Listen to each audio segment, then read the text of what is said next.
Grab your beverages and turn up your interweb. Solving the world's problems 12 ounces at a time. It's Dudes and Beer.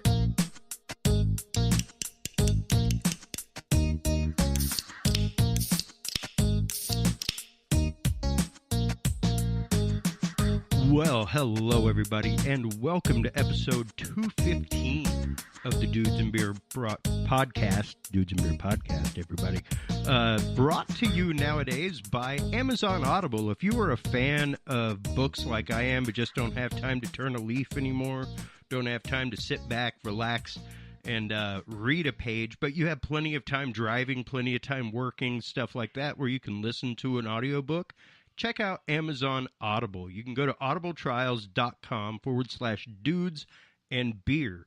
That is the website to go visit, where you will get your free 30-day trial of Amazon Audible. You will get 2 free audiobooks with that setup, and I guarantee you will not be disappointed. Tons of genres, tons of stories out there, tons of books available.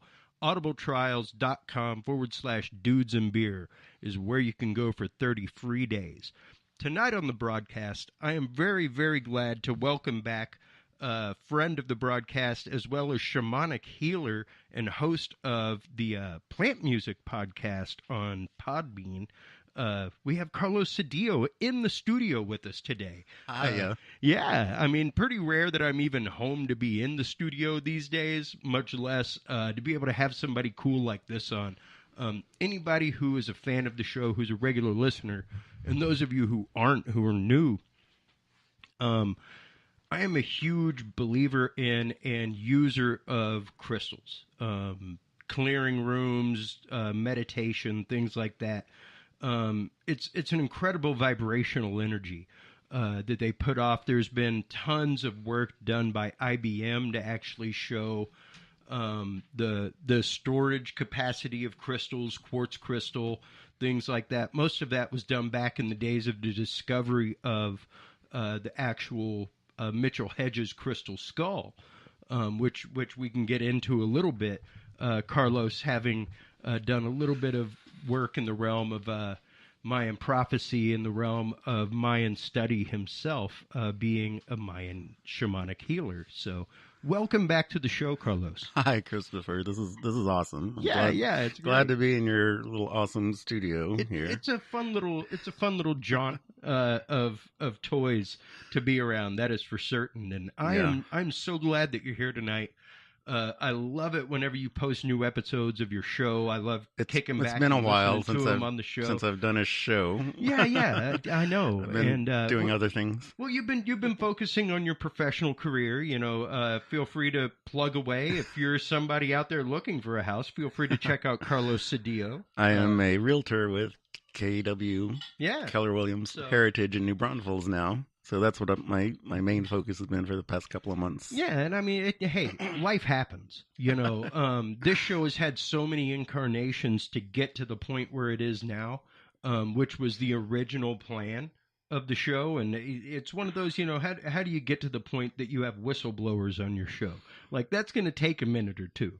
How do you get to the point that you meet other hosts like you who host a show about the vibrations of crystals and plants and things like that?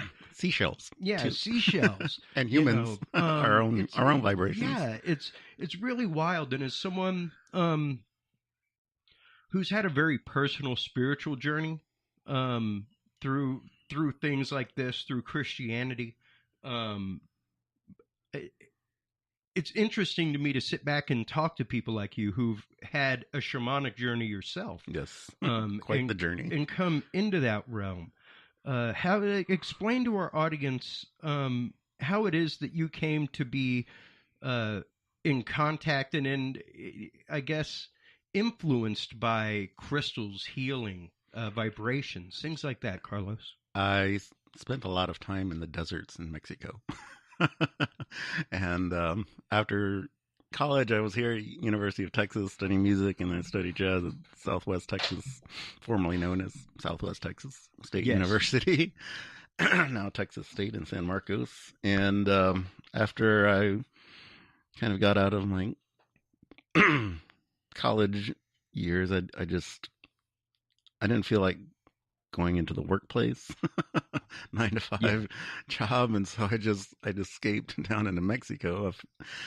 A friend of mine came up with this National Geographic magazine, like in '94, I guess, and it was about Cuatro Cienegas, this place in Mexico where there are these springs, these pools that come out of the ground in the desert, and there's fish and shrimp and turtles and all these other little critters that only live in these pools. Those like a little Galapagos thing. So we went, and I found some peyote, and then we went to Real de Catorce, and I found a bunch of crystals there, and so I started going back, and then I explored other little towns and discovered more crystals in there, and started collecting and then bring them back and sell them here in Austin, and just met other people who were already on a path of shamanism and astrology and other things, and so it just kind of kept growing, and I kept going back, and I'd buy more crystals and come back and sell them and go make another trip, and I just naturally picked up the energy of the crystals, and then just learned more and more, met other people who were using it for healing, and a certain lady here, I don't want to plug her too much, but someone known as the squirrel lady, she gave me a bunch of crystal healing. She had a big collection already, and I would lay down on her table, and she'd cover me with crystals, and I just had the most amazing experiences and visions, and started seeing ascended masters like Kuan Yin, and having prophetic vision. Well, actually, I had prophetic visions ever since I got out of high school, and I started noticing that I would have dreams of something and people and experiences, and the very next day or within the next couple of days, that experience would happen in real life. So that was part of the Shamanic Journey, and the crystals help with that because they have light energy. So you see the light, and you gather that light from the crystals, and it enhances your own spiritual experience. Well, and let's get into that a little bit. I've got some of my friends over here, a nice piece of malachite. I mean, I collect as I travel across the country. That's Labradorite. Labradorite. Sorry.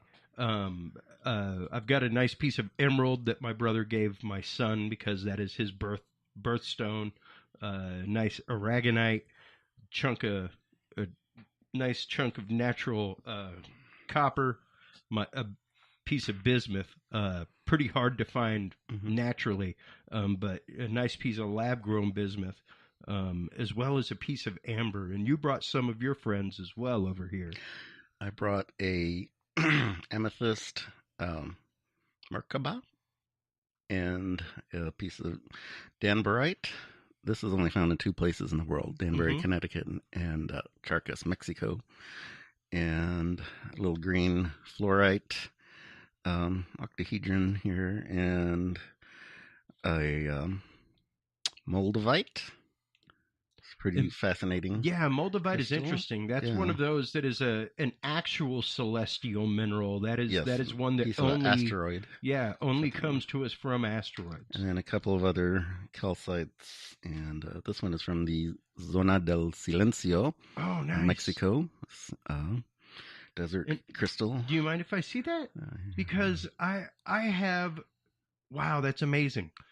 I have some crystals from a spot up near Dallas that I used to go to, my special spot. And that is exactly what they look like. And I mean, big flat crystals, amazing stuff. And why do you carry crystals with you regularly, Carlos? I used to. Yeah. I'm not so, I don't really carry it around all the time now. Yeah. I've kind of soaked up a lot of the energy as much as I've needed to for the rest of my life, I think. Yeah, I have a piece that I carry with me. It's a nice piece of it's always good to recharge. Double terminated quartz that I travel a lot. I'm not home where I'm grounded frequently. So it's something to carry with me that's a reminder of home. And what you have to remember, folks, especially with crystals like quartz, stuff like that, they actively absorb vibration. Like I was saying, go check out the work of IBM. I'll find some of the actual PDFs and put them in the knowledge vault. Go check out dudesandbeer.com/knowledge. Yeah, this Dan Bright. Find them. This Dan Bright is amazing because it soaks up your energy while you're healing, and it actually turns from clear to pink. And it's fascinating. And it's a heart stone. Now, see, a lot of people would call us crazy here, Carlos, for what we're talking about. I'm just saying, you could boil it down to the simple science of this piece of emerald is green. That means it is putting off a certain vibration in order for you to see the color green. Yes. That's how that works. It's a Hertz signal. And what Carlos has brought with us is one of the toys that he uses in the creation of the PlantMusic Podcast on Podbean. Go check that out, folks. It's utterly addictive. If you're a meditator like me, someone trying to get away from things, and you're wicked into strange energies, vibrations, stuff like that.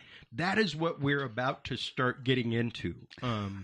Right now, go ahead and explain to us the device that you have brought into the studio today, Carlos. This is called the Bamboo M, and it is a music of the plants machine from this Italian, I don't know if it's a company or a place. Yeah, it's called Her. Yeah, I want to say that they're like a circuit designer, and they've gone through and made this, and they distribute through numerous websites. Her is actually a place. It's like a big museum or something, and there's a lot of art there, and there's a lot of spiritual practices going on there, and this is one of their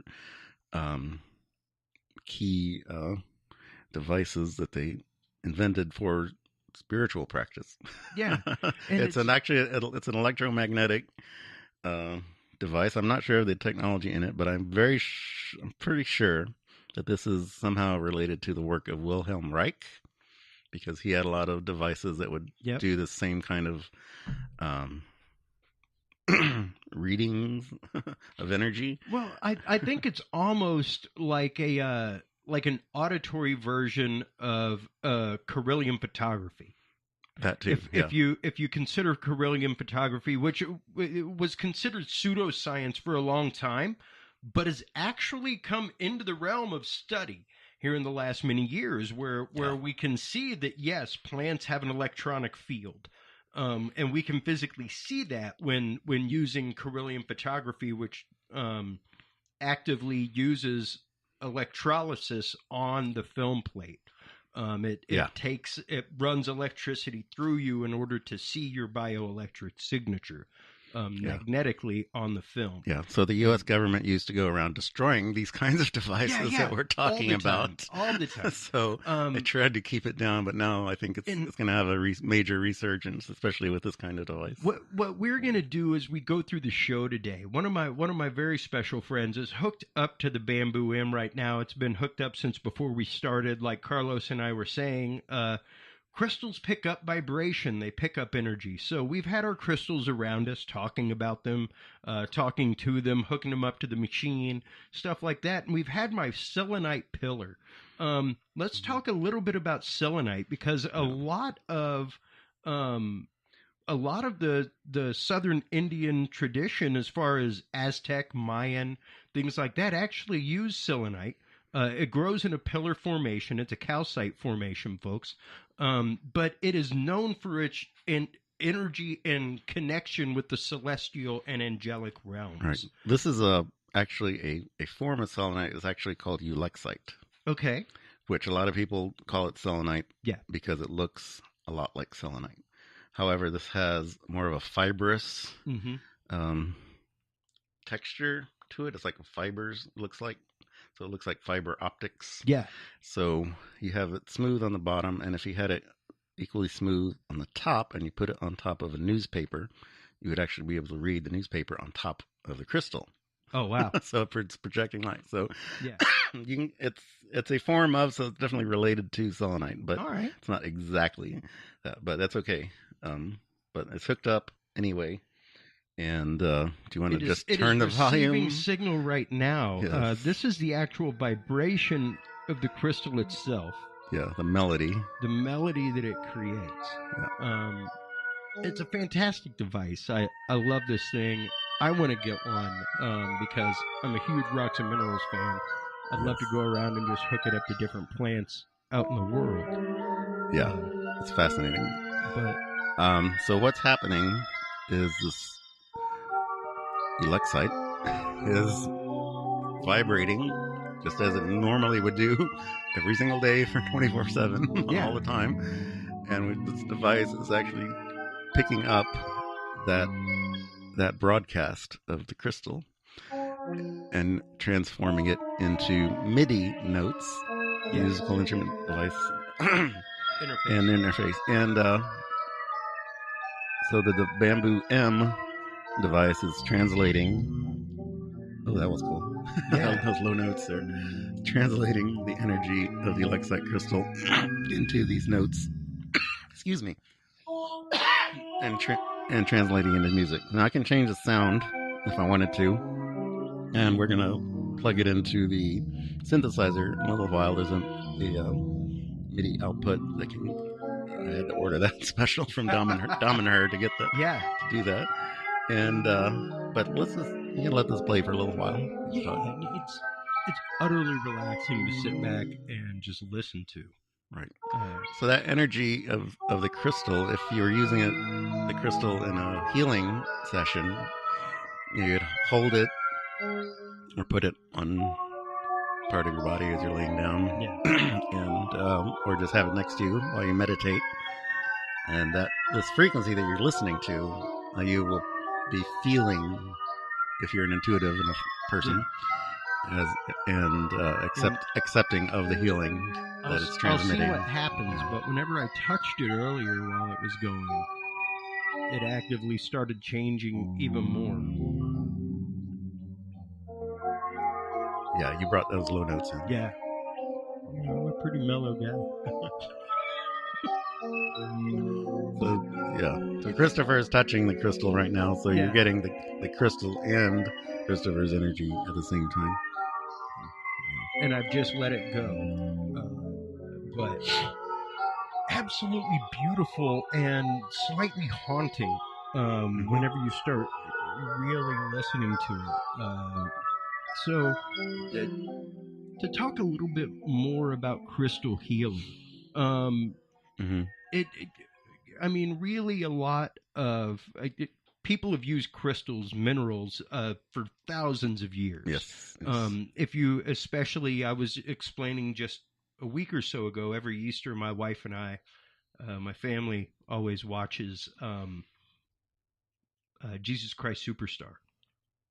And I was explaining to her the chest piece of the high priest and how it's actually set in gold and electrum, I believe it was. It was a mix of gold, silver, bronze, different metals that are known to be connected to things. But in addition to that were numerous precious and semi-precious stones that were ordered by God to the high priest Aaron to be put in so that they could connect with the heavens. Yes, and at the end of in the book of Revelations, the New Jerusalem comes down to earth, and the gates of the New Jerusalem are 12 different crystals. Yes. So this is a sign that this is opening up now to this, and we are in the post end time. We're past the end times, and we're at the new beginning times. And it also so this is all going to become opening up to people. It goes to show that a lot of people would attribute the use of crystals, minerals, things like that to the New Age movement back in the mid 70s, late 60s to mid 70s, right up around when I was born. But it goes back so much further than that, and it goes multiculturally across the globe. Yeah. So the most people think of when you start talking about crystals, they think of a crystal ball that somebody's staring. Sure. Some gypsy is staring into a crystal ball to tell you your future. So that's just one use of crystals. Yeah, that is and that's scrying. That's crystal scrying, yes, and yes. you can Nostradamus used scrying to get his quatrains, and Mayan shamans always use the crystals in their readings. Yeah, absolutely. And once again, crystal gazing or scrying. Even looking into, I have a whole theory about our society right now. And the fact that people don't realize that they are carrying around a scrying mirror. Yes. That they're carrying around a dark mirror with them all the time. That's a Mayan thing also, the dark mirror. Like in any semi-reflective surface is like the portal into the other world. That's why people in Victorian eras, whenever someone would die, they would drape the mirror in the house. Right. They would cover reflective surfaces because you didn't want the ghost coming into your world through the mirror. Even that goes back to the concept of ancient Greece, and the silver that was used to make mirrors, which was associated with the moon, which was associated with the spirit realm. Which we later used silver to coat the back of mirrors before we started using industrialized products. Yeah. The Maya would use obsidian Mm-hmm. and a polished flat obsidian mirror, and that was called just that, the dark mirror, and they would stare into it and have contact with their ancestors. Stare into it with intent. Yes. And that's what people are forgetting. It's that intent in your brain. Whether it's conscious or subconscious, right? It's still there, and you have to be careful, folks.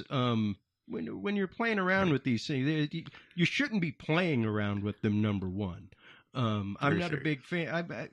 I'm a big fan of the theory of unless you're physically using a Ouija board for certain things, you shouldn't just have one kicking around your house. Just the fact that it's there. And I guess if you're not really putting intent into it, what's the harm? But it's kind of dangerous for a while. That's one reason I don't actually have a television in my bedroom. I don't want that anywhere near where I'm sleeping. Yeah, and if you put the energy of disbelief into it, then it's just not going to happen. Yeah, for you, because that's your intention. I don't believe this, and then you try it, and then it doesn't work, and you say, "I told you it didn't work," and it's like, well, yeah, because you told it not to work. Yeah. You fully intended for it not to work to begin with, and that goes totally into the psychological realm. As we've been speaking, we took the other crystal off and have now placed a piece of moldavite into the machine, and it is synced up. Let's check out what things moldavite from the cosmos sound like. That is definitely a much more active pattern than the other as far as range. It's more of an arpeggio. Yeah. It's definitely much more structured in the way that it moves up and down. And very. Wow, those overtones are wild.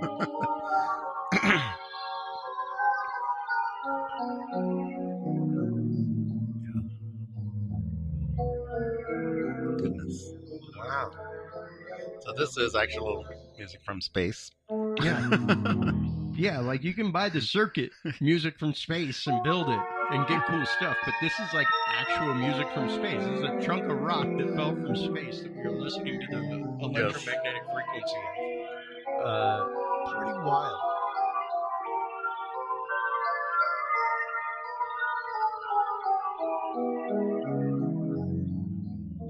Got more of a steady beat than the sunlight. Yeah, most definitely. Like I said, much more active.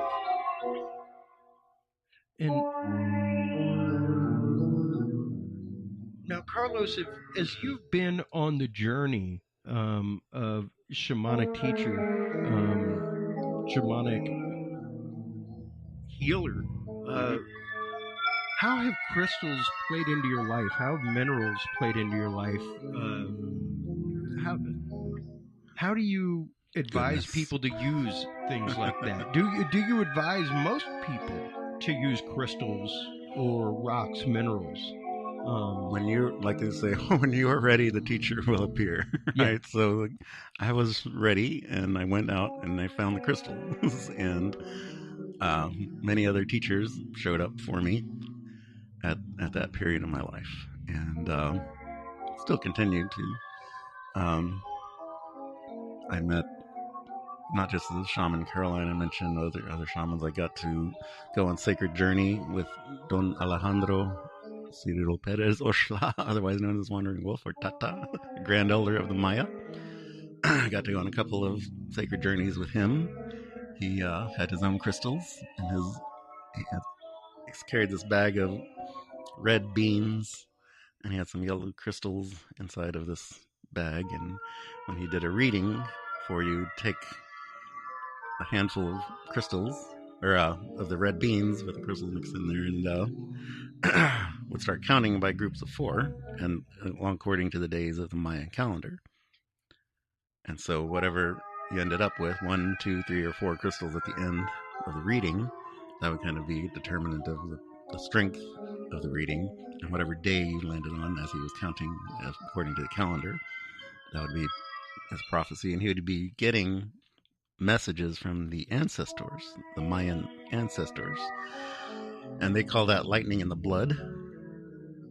So this lightning in the blood is like a twitch or a random movement of part of your body, whether it's in your leg, your arm, or your chest, or wherever you feel a twitch, and that is part of the reading, part of the message from the spirit guides of the ancestors. Interesting. So that's another thing that the crystals help open up, is your contact with more divine beings, angelic beings, ascended masters, God, Jesus, and whatever your personal spirit guides. And I was discussing that with my wife the other day. I think all too often we can't help it. We're corrupted sacks of flesh the whole world over, all throughout the history of mankind. So it's hard for us to separate spirit from religion. It's hard for us to separate spirituality from religion. And the way I try to explain it to most people is religion is what you get in a building with a bunch of people who believe what you believe. Mm-hmm. Spirituality is how you move that into the world. It's learning how what you believe impacts the world, how the world impacts what you believe. It's a day-to-day spirituality as opposed to religion. Unless you're doing something religiously. That's where that comes from, folks. Right. So I have a wonderful personal spirit guide. One of, actually many, but of course one that I want to talk about is Sandalphon. Sandalphon is the director of the choir in heaven. He's a master of heavenly music. And he speaks to me in my sleep or waking as the voice of John Anderson, the singer for the rock group Yes. Oh, wow. And or Yes. Yes. Roundabout, Whatever Lonely Heart, or their famous songs and Long Distance Run Around and stuff like that. So his voice will come to me and tell me answers to my questions or whatever I need to hear. He helped me pass my real estate exam. Sure.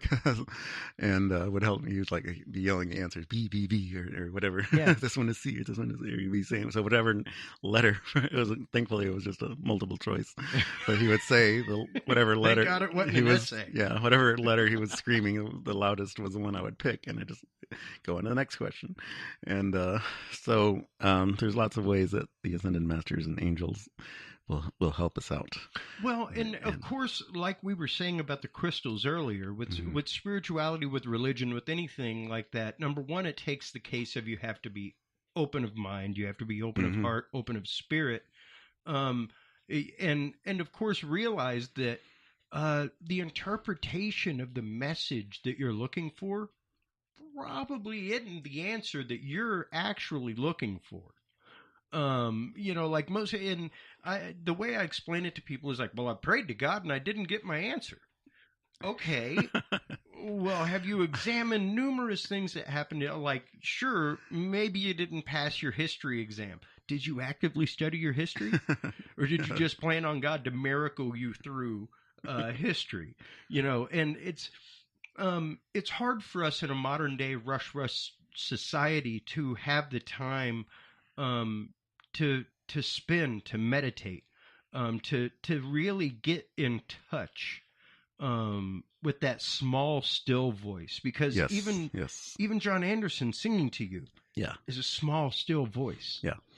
It's rare that spirit voice is a loud, harsh shout. Yeah. He explained to me that a lot of rock stars are reincarnated ascended masters, because if you were able to be reborn as whatever you wanted to be, why wouldn't you choose to be a rock star? Want to be a rock star? I'd want to be a rock star. Like Jimi Hendrix was, of course, singing about purple haze. Right? Purple haze is the violet flame, which is a spiritual energy of it's Christ consciousness, but it's a literal light, a literal color that you see, and it comes up and burns away all of your past karma and other things that you need to let go of your old belief systems, and burns them up in the violet flame so that you can transmute that to a higher frequency energy. And it's digging into things like that. It's really starting to slow down and examine things. Don't take my word for it. Meditate and find out for yourself. Exactly. I used to tell that to the kids that I taught every year. Was that was my final lesson, was everything I taught you this year may have been a lie. Check it out for yourself. The only way to find out is for you to go look it up. And find your own spirit guides. Like this, I only arrived here through my journey. Your journey will not be mine. My God, I hope your journey isn't mine. I was a stubborn person. Well, I think of people I meet nowadays, a lot of people are really waking up faster and faster and don't need to go through the process that I did, where I had to spend 20 or 30 years wandering in the desert. Literally wandering in the desert, wandering to pyramids, climbing the pyramids. But it is good if you get to work with other people who are already there, advanced on the path. Real shamans. And then watch out for frauds. There's plenty of frauds out there, but there are sincere people, and you can find them, or they will find you when you are ready. But you have to work on yourself. You have to meditate, sit in silence, go in the forest or wherever you can go where there's silence, and listen very hard to your real inner voice.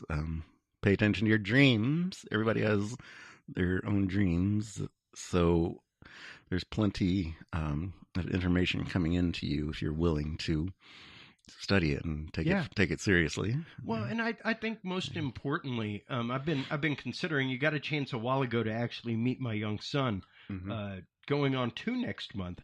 And one of the things I've been considering is making a series of, and hey, everybody, just so you know, I'm putting this out there so that nobody steals my idea. There's now a timestamp on this as to when this idea came out.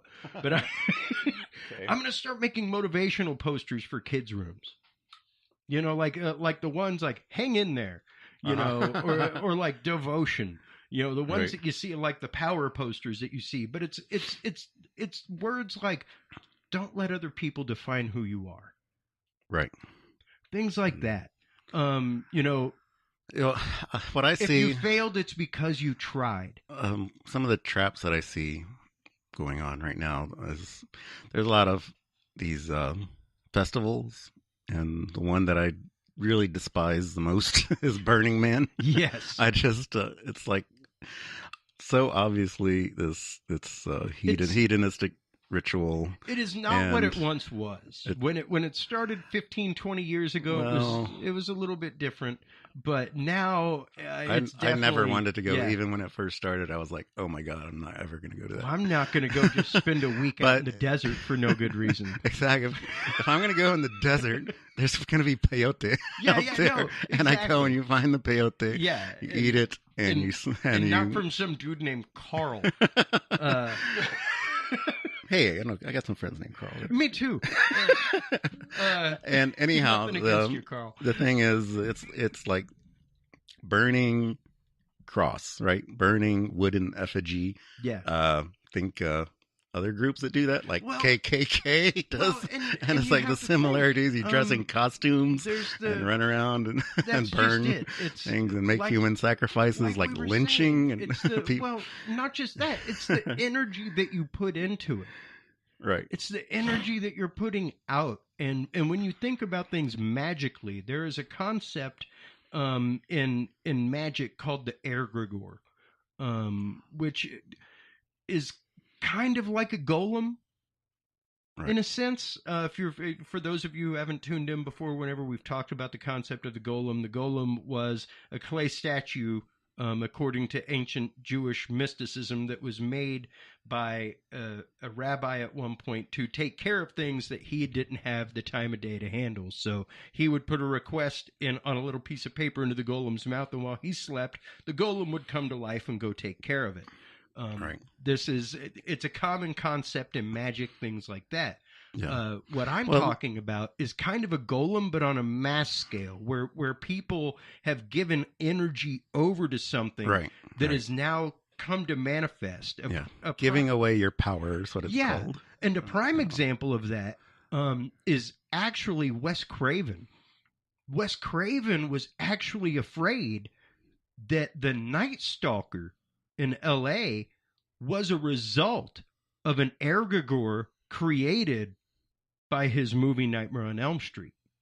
Interesting. Yeah. He was like, I was honestly so afraid that I created this mysticism in people's heads that they created this other thing out of their fear and belief that actually came to life and embodied in somebody. Yeah, but my point about the Burning Man is that you're just putting yourself in a place with a bunch of other people that are not, you don't know them, you don't know what their energy is, and they don't know their energy. So you've got a lot of lost souls in one place, trying to find something that they don't know what it is, and so they mistake this collective group energy with some kind of religious spirituality thing, and it's just not that. It's a downer. It's a real downer. It's kind of dangerous. And very dangerous to mix your energy with people you just don't have a clue about. In any situation, whether that's a Burning Man or any festival, kind of thing like that. In any kind of ecstatic spiritual journey like that, where you are in a state, and no pun intended on the drug rampantly running around there, when you are in a state of excited ecstasy like that, it's hard not to be overwhelmed by other energy. It's hard not to confuse energy. Tell so many of my friends, hey, if you want to go to the desert and have a spiritual experience, let me take you to Mexico, and I'll show you what a real spiritual experience in the desert really truly is. And they're like, no, I want to go to Burning Man. Yeah. Okay. Cool. Whatever, man. Okay, I'm gonna go eat some peyote. See you later. Yeah. Well, as we discuss here, you have gone through and hooked up our synthesizer over here. You hooked up our Korgalek tribe via MIDI to the Bamboo M. I have a piece of my personal favorite bismuth attached, and we'll see what happens. Picks it up here. I have to change the settings on this. Sure thing. Change it up. And when he says change the settings, folks, what he's talking about is waveforms, things like that. That are generated by the device itself as an output sound. Not getting any sound out of here. Is that hooked up here? Hold on, let me turn it up. Okay. That is me doing that. Yes, that's Carlos actively doing that. It's here. Let's try it. Now we have to get this. Yeah, let's see what we can do to get the... I'm not sure if this piece of bismuth will work exactly, because this is more of a metal kind of thing. But let's see. It's got red light. Let's see here. Yeah, the red light means it is trying to sync and find find an actual frequency in there. So it might work. It might. We've had a few pieces that didn't necessarily put anything out. Had some connectivity issues with them, but as you've heard this evening, some other pieces that were absolutely beautiful sounding. Yeah. Well, this is taking a while, so that might actually be a good thing. Let's just be a little patient. Let's see what happens with here. it. And on the note of what we were talking about just a minute ago, Carlos, I think it's interesting in our society that we have so frequently moved away from the concept of spiritual, that we have strayed away from the concept of, I guess, a common empathy with each other and a common understanding, really vibrationally, understanding our impact to the world around us, even a misunderstanding the fact of how you come into an office on a Monday morning. Your vibration is like a ripple in a pond, people. Yes. When you are putting out and pumping out nothing but negativity, I assure you, that is mostly what you will get back. There's so many people. I don't think this business is going to work. That's all right. There's so many these anti-Trumpers out there. They're just so freaked out by this guy. But it's not even them. That's the thing. It's like I said, the collectivity. There's the collective shouts and screams, and so they think, oh well, I think I'll shout and scream the same thing to fit in, and that's just not correct, because that's just going to bring that negativity right back to all those people who are just putting out that negativity. Yeah, exactly, and really the only way that you can fight that or stop that, everybody, is to not participate. Right. Back up. That's the first thing. If you're digging yourself into a hole, stop digging. Yeah. First off. Either that or start looking at an angle. Dig one shovel down, one shovel up at an angle. That way as you go down, you have a way to get out before you look up and go, wow, I dug really deep, really fast. I don't know who's going to help me out of this hole now. But no. It's strange. Interestingly enough, okay, so my journey, I was out there in the desert. I was hanging around with a lot of Native American peoples. Oh, something's happening here. Ooh, we changed the crystal out, actually, to a piece of crystal from the bismuth metal. It's got the green light. Let's see. This is a piece of spirit quartz. Oh, it's coming out through the headphone jack, not the MIDI. Let me try this settings again here. Oh no! I turned it up through the to the other track. This is oh, okay. I'm trying to get the MIDI. I got you. To where it actually starts driving the synthesizer and making music on its own. Yeah. Aside from just the pure tone of the crystal. Yeah. So I have to change it to. And that's what I love about this box, is it'll actually take that and use that as a driving signal for other synthesizers. There it goes. There it is. That's awesome. That is cool. Oh. Okay. I've just got to keep it going now. I have to turn it off and turn it back on. Let me take this one out here. That's all right. I forgot what we were talking about, but that's okay. Well we were talking about the vibrations that we send out into society. Okay. Or receive. Yeah. Or receive, yeah, and how we learn to process those signals, like we were saying, step away from negative frequencies. Yeah. Choose not to participate. When you see something beautiful and amazing in the world, share it. We have to remember that our brain is wired to survive through negativity. It's literally negative things stick with us 10 times longer than anything positive. If somebody calls you an asshat one day for no reason, I guarantee you that's going to stick with you a lot longer than somebody going, hey man, you did a great job on that project the other day. And we have to learn that. We have to learn the fact that our attitudes, the things that we put forth, we are crystals, folks. We're just pillars of salt and water. That's all we are. I remember what I was going to talk about. Go ahead. This is stuck in strange mode. That's all right. It's not. Oh wait, there it goes.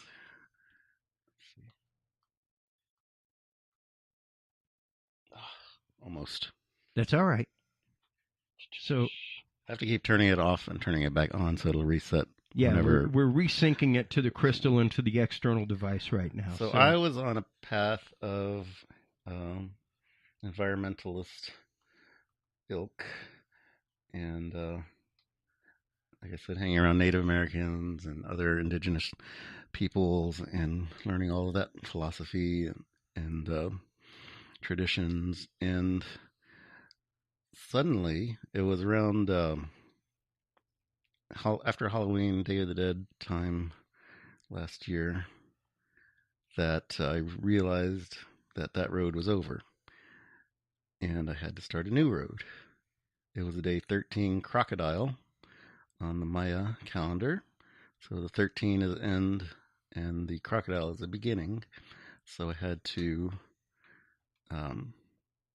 end that path and start a new path. And so I took up real estate because God told me through another spiritual channel friend of mine. Yeah. God says, try real estate. And so I was like, I looked it up on the computer, and I had a school of real estate just blocks away from my house.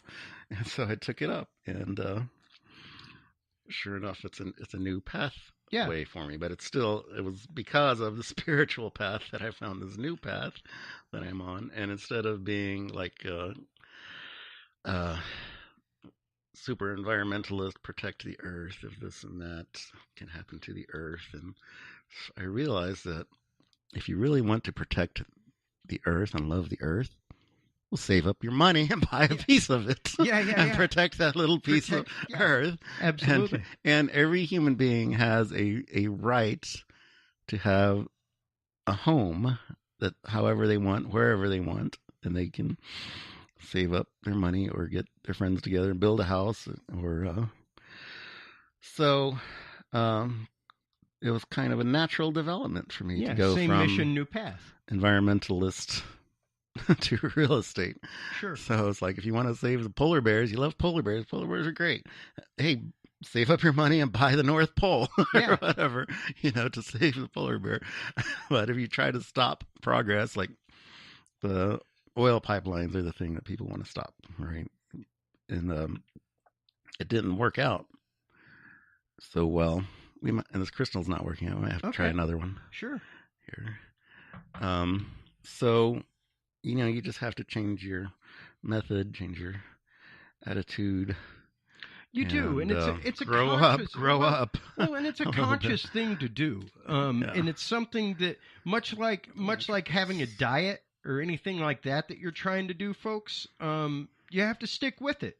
If you're saying that you're going to do something, if you're saying that you're trying to make a change for the better in your spiritual life, you can't meditate for 5 days and then go, oh, well, that didn't work out. I didn't achieve enlightenment in 5 days. So, ain't nobody got time for that. It's a little bit longer, yeah. Well, and once again, it's up to interpretation. Much like I will consider a failed event a success if everything that I was trying to do came together, despite how many people showed up. I was trying to explain that to my nephew this weekend. He put on an event, and he was like, "Oh, well, only 17 people showed up," and I was like, "Dude, Avengers Endgame started this weekend. Like, you're up against the most anticipated movie release of almost all time right now." So the fact that 17 teenage kids showed up to your thing with like a week and a half of advertising, you did a great job. Well, I hope... Like, you've got to see it. The place that you did it at saw it as a success. Why are you saying it's not just because it wasn't like the other tournaments that you've been to with 100 or 200 people at them? I'm a little guilty of that myself. I put on a lot of events and ceremonies and things, and I was like, oh my God, nobody showed up. And, there was a couple of people, a few people, and they were happy about it. Sure. So I put the energy out there. Well, and it's really more about what did those 5 or 6 people that showed up instead of 20, what did they get? Right. They got a much more personal and intimate experience on the spiritual end. Whereas you may not have reached the audience that you wanted to reach. They went worlds and leaps and bounds beyond where they thought they could because of that personal attention. And it really is, it's a shift in consciousness, a personal, purposeful shift in consciousness. Yeah. So now my new thing is manifest your dream house. So I help people now to manifest their dream house. And it's not going to be a huge crowd. It's going to be individuals or, or couples or families coming in needing a dream house. And I'm going to help them to manifest that dream.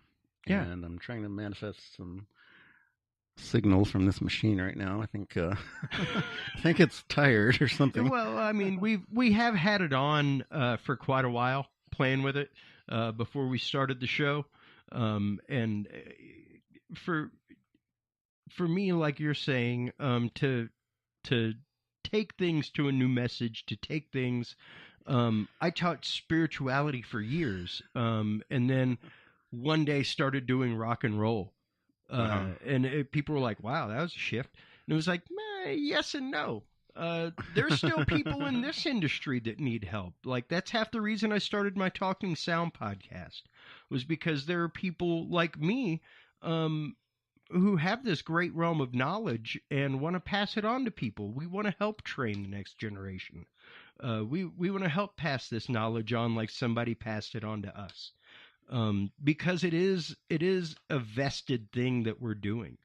Be it explaining to the right people who are open of mind that crystals and minerals have vibration, and that you too can participate in that vibration. You just have to be open to the vibration and to getting yourself to that point. Yeah. You know, when I got to the point where my path of the shaman musician artist was over and the path of the real estate agent was opening. Oh, listen to that. See, that's some positive vibration there. Yeah. I had to let go of everything that I was heard you in order to get something new. But now that I've got this new thing, then suddenly all the other old things are opening up here. So this crystal suddenly started to work. This is a little quartz point crystal that a friend of mine gave me. Yeah. Got a nice little melody. And I mean, it's interesting to be able to, because I haven't been able to actually like meditate in a long time. And I've been working on that as I've been on the road, trying to purposefully wake up earlier, spend some time of my day intentfully trying to relax and just breathe and be easy. Right now, you were saying on your way in today that it is a very poignant part of the Mayan calendar right now. Yes. With the moon. Explain that a little bit to the people in the audience. Okay, today is April 29th, 2019, that we are recording this on the Maya Solkin calendar. It is 10 Ahau, which means 10 sun.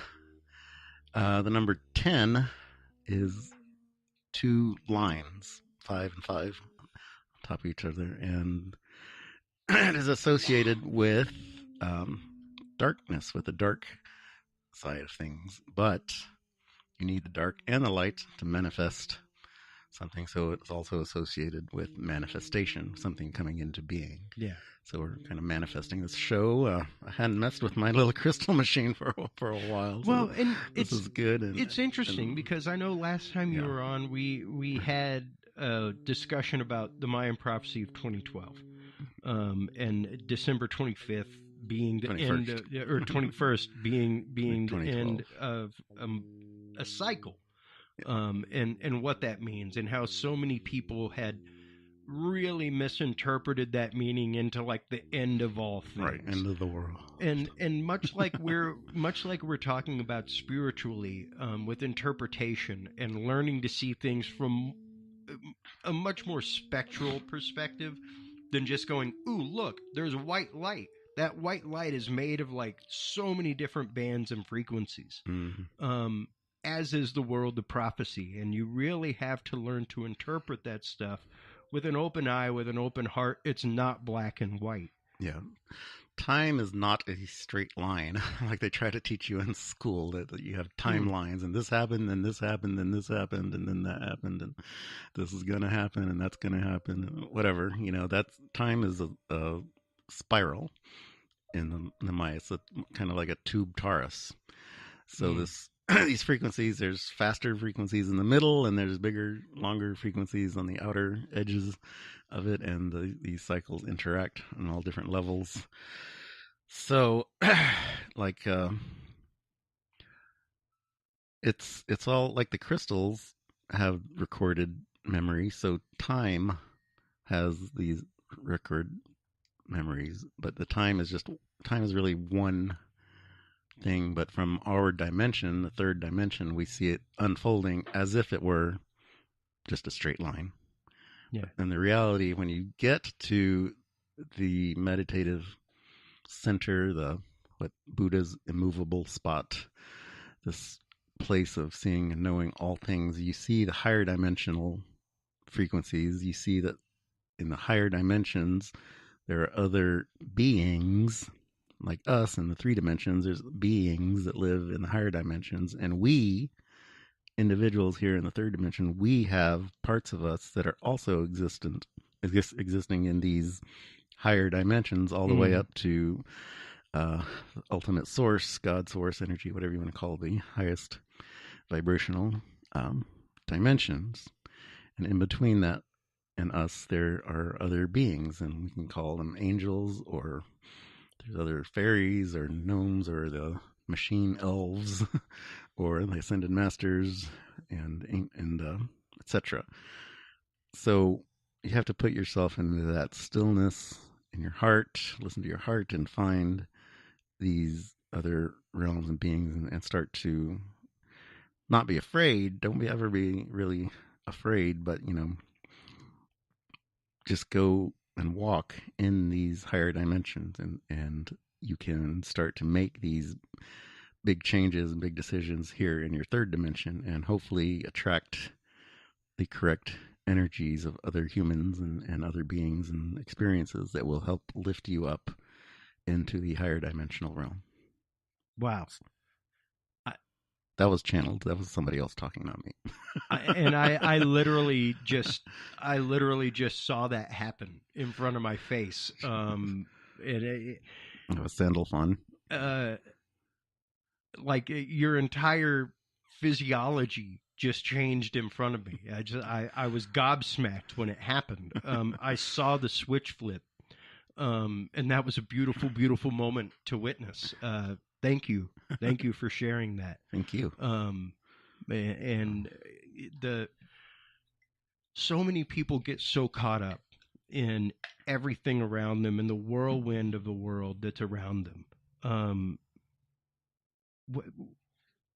What are some of the easy steps that we can take? What are some of the simple things that we can do to start to recognize, like your spiritual teacher was just saying? What can we do to start to recognize these things that are in front of us for what they actually are? Well, there's a lot of belief systems, like you were talking about different religions and earlier, and so you have these ideas about heaven and earth, and the main thing that I've learned recently is on Easter Sunday, I had this big revelation, is that death is something that we have to get over. We have to get over this idea that, oh my God, death is scary and everyone's going to die and it's going to be terrible when something dies. And it's like, everything's going to die. You're going to die. I'm going to die. Your computer's going to die. Your car's going to die. Everything's going to die. Yeah. Birds are going to die. Your cat's going to die. And you have to get over it. Would you want it another way? Right. That's the question that we have to ask ourselves. Right. So Would you want it another way? The story of Jesus and his resurrection is just that. It's like Jesus found the way to get over death. And it doesn't matter if you believe the story or not. It's a story, and it works, and it shows that you should not be afraid of death. There's no real reason to fear that you're going to die. And so there's these movements, these woke philosophies coming out of just people who have all these ideas that, I'm not even going to go into any of them. But it's all based on the fact that, we have to prevent things from dying, and you have to not have these bad feelings about anything while you're alive. You have to prevent your feelings from getting hurt. It's like, you can't really do that. No. Because everything's going to die. Everything's going to get rotten. And you have to take the bad with the good in life. And you have to get over it and just accept the beauty of what we are in this experience, 3 dimensions right now. Or something like that. Yeah. No. Get over the death idea. It's so very much, like you were saying earlier, there's numerous world teachings on it, but the main one is Buddha. Live in the now. Yeah. Live in the now. I mean, short of going to Darfur, what you could send money. I doubt seriously that it'll make it to Darfur or to what you're trying to do in Darfur. So short of going to Darfur, what can you do to make it change? There's a world around you right now within 2 arms length that needs changing. Whether it's your neighbor, whether it's your brother, whether it's your mom, somebody out there needs help. They're crying for it. Mm-hmm. Be that person of change. Yeah, there's a great story from the Buddha that there was a woman whose child died, and she came to the Buddha and she was crying like, "Oh my, so sad. I'm going to live. My child is dead," and blah blah blah. And she's crying and wailing, and the Buddha tells her, "Okay, I want you to go to town and go to every house in the town and find a place, a family, a house where there is no death." And so she goes to every house and knocks on every door, and everybody tells her, "We are full of death. All our relatives are dying. Yeah. Everywhere, everybody's dying. This and that dies." And she comes back to the Buddha and says, "Okay, I'm ready to follow your teachings and follow the path." And she became a monk or a nun, whatever. And that's so. But she had to overcome the fact that she lost to something, her son or child, to death. Yeah. And so when she finally realized, everything dies, then she's ready to find the pathway to this nirvana or heaven on earth, heaven right now. That's what the story of Jesus is like. Yeah. When you get over death, then you can have heaven right now. That's it. Exactly. Yes. It's dying unto yourself. Yeah. It's learning to, as psychologists would put it, get rid of the ego and start working on the id. Sort of. I think this is deeper than that. Sure. I'm just talking about to subtract spirituality and just go straight psychology. That would be it. Get rid of the ego, start working on the id. Start working on the part that fulfills you instead of the part that's combative. Yeah, I'm not sure if Western psychology goes deep enough. I don't think it does. It's still very materialistic. I think there's a lot of people out there who say that, I'm going through these changes, I'm ascending and all this stuff, but then they're still kind of stuck in the 3-dimensional world of things and say, things are changing in my life, but they're still like talking about 3 dimensions. It's like, are you open to the higher spirits? Sure. Have you contacted the angel or been contacted by the angel? Can you see the light ships in the sky when you call for the light ships to show up? I can do that. It happens. And it's like, but I went to the desert by myself a lot of times, and it's like a lot of people are afraid because, oh my God, you might get killed. It's like, yeah. So I guess you can get killed walking across the street. Exactly. Too. So it's this fear and this fear of death, and so death is everywhere, and that's part of life. And my father died 2 years ago, and it was very hard for me. And I understand that when you lose somebody close to you, it hurts, and so you can experience that pain, but just know that other people are going to die again. More people are going to. Yeah, You're going to die. You will experience that you pain will again. experience death again and again and again. Yeah. And you can't enjoy life if all you're worried about is death and things dying. Yes. You know, just enjoy now. You know, a lot of vegans are like, oh, you can't kill that poor little cow. Oh my God, that little cow is so cute. I technically didn't kill it. I just grilled it. And it was delicious.